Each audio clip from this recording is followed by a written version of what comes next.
Prince Harry's ex-girlfriend has announced she is lucky their relationship was short-lived. The Duke of Sussex's ex-girlfriend, Florence St. George, dated the royal in 2011. However, she stated that she struggled with the media attention that comes with dating a prince. The 35-year-old said her privacy ended abruptly when she started dating Harry.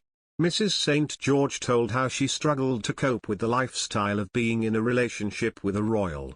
Mrs. St. George said her school friends were interrogated and paparazzi camped outside her front door.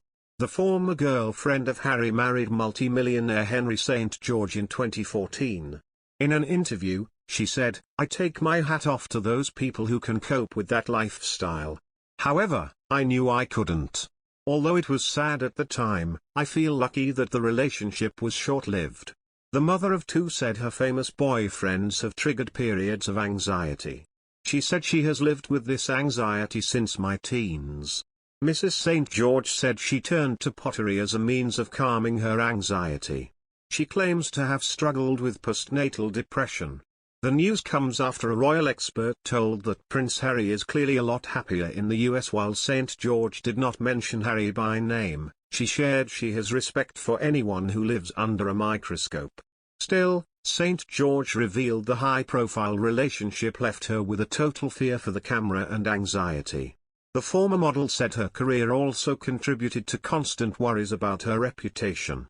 "I felt so defined by my relationships and by having been a model and a slightly kind of non-Bollywood actress," the former star of Love Archie said. Mrs. St. George ultimately married Henry St. George, the vice president of the Grand Bahama Port Authority, in 2014, and the couple now have two children, Iris and Jimmy.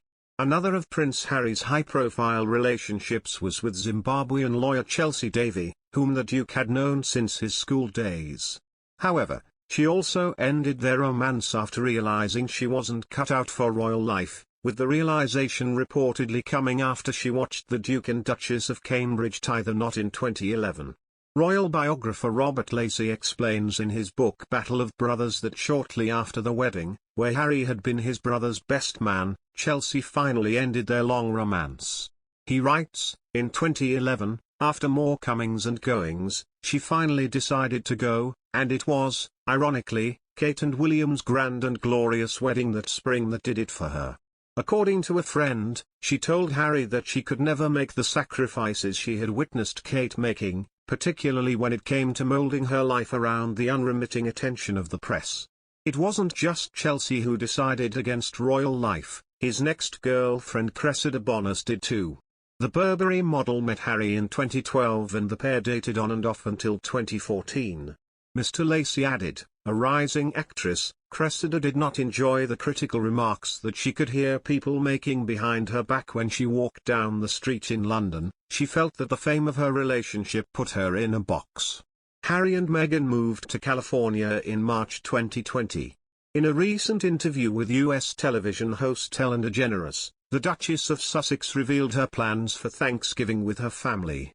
She told Ellen DeGeneres, "I love to cook, we'll be at home and just relax and sort of settle in.